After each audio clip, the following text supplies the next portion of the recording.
Olive Reddy తాబేలు మృత్యువాత పడుతున్న నేపథ్యంలో వాటిని పరిరక్షించాలని హోప్ ఐలాండ్ పై ఎటువంటి ప్రాజెక్టులు నిర్మాణాలు చేపట్టకుండా చూడాలని కోరుతూ పర్యావరణ జీవ వైవిధ్య పరిరక్షణ సమితి నాయకులు రంబాల సతీష్ జిల్లా కలెక్టర్ను కలిసి వినతి పత్రం అందించారు. అనంతరం కలెక్టరేట్ ఎదుట ఆయన మీడియాతో మాట్లాడారు. కలెక్టర్ గారికి వినతి పత్రం అందజేయాలి, సంతకాల సేకరణ చేసిన దాని మీద అని చెప్పేసి మేము ఈరోజు ఈ కార్యక్రమాన్ని చేపడతా ఉన్నాం.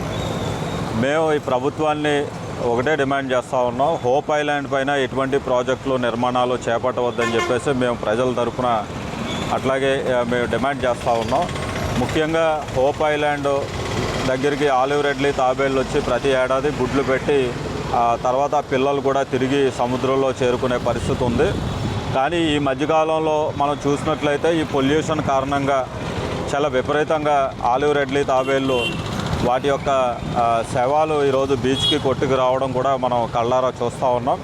కాబట్టి ఇటువంటి దురదృష్టకరమైన ఘటనలు జరగకుండా ఆలివ్ రెడ్లీ తాబేళ్ళను సంరక్షించాలి, అలాగే జీవ వైవిధ్యాన్ని కాపాడాలని చెప్పేసి ఈ సందర్భంగా ప్రభుత్వం వారిని మేము డిమాండ్ చేస్తూ ఉన్నాం. కాబట్టి హోప్ ఐలాండ్పై ఎటువంటి ప్రాజెక్టులు నిర్మాణాలు చేపట్టకుండా తగు చర్యలు తీసుకోవాలని చెప్పేసి ఈ సందర్భంగా మీకు కోరుతా ఉన్నాను.